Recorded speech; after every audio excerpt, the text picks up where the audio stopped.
They're fast. They're ruthless. And they're hungry.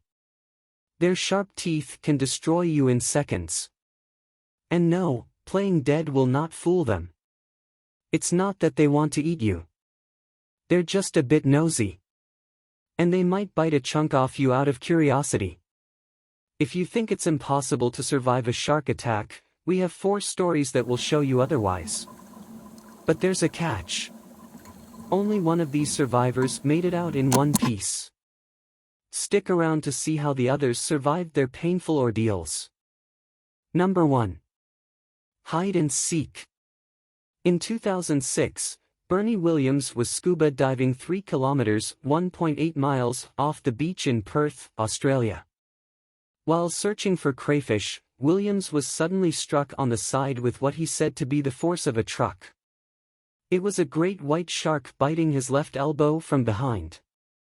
As he recalls, the white pointer dragged Williams for about 2 meters (6 feet).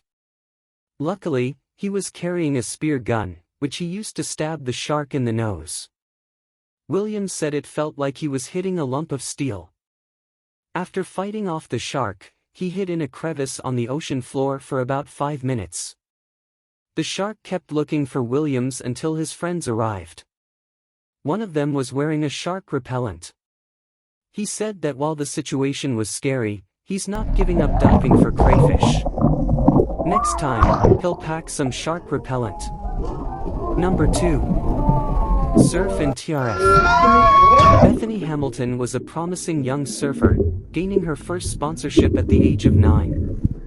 In 2003, 13-year-old Bethany was attacked by a 4.3 meters (14 feet) tiger shark while surfing in Tunnels Beach, Hawaii.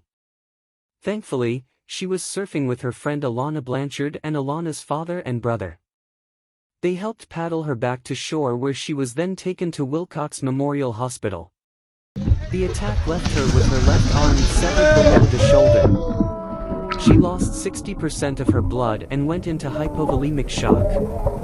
Not only did she survive, but it took her less than 1 month to get back into the water and less than 3 months to compete again. Her story inspired a Hollywood film, as well as a documentary. She doesn't often talk about the attack but has been open about her journey to recovery. And very open about her views on transgender athletes. Number 3. A leg for a tooth. In 2015, 26-year-old Chris Blows was attacked by a shark while surfing on the Eyre Peninsula in South Australia. The 5.5 meters (18 feet) great white grabbed Chris and his board while he was paddling. Blows says the shark shook him and played with him for a bit. The second time the shark attacked, it pulled his leg off. That's when his friends arrived to help him. They saved his life by creating an improvised tourniquet using the surfboard leash. Chris' heart stopped on the shore, and paramedics had to administer CPR to regain his vital signs. He was in a coma for 10 days following the attack.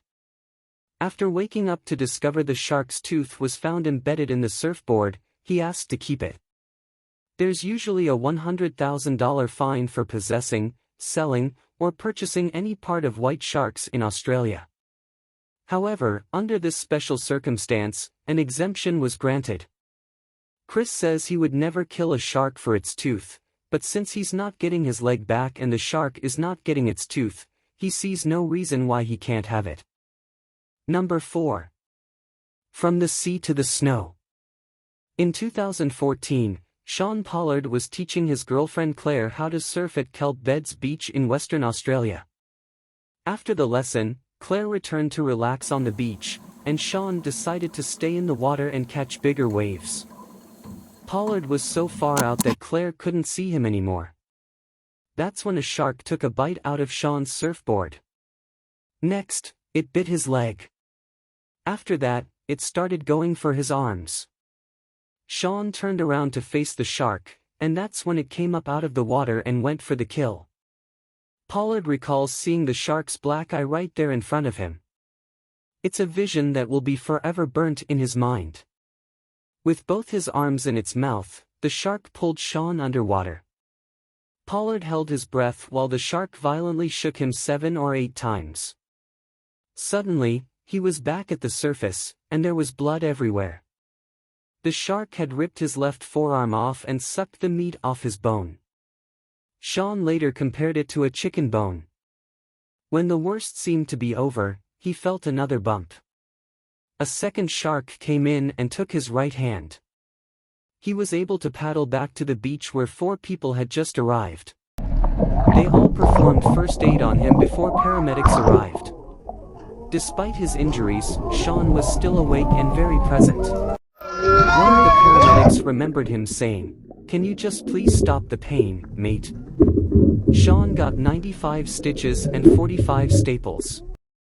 He also got a prosthetic arm and had to learn how to walk again due to the injuries to his legs. In 2015, he adopted snowboarding and made it to the team that competed in the Winter Paralympics in 2018. One big lesson we can learn from these stories is to avoid going into the ocean by yourself. Something all survivors had in common is that there was someone near to help them.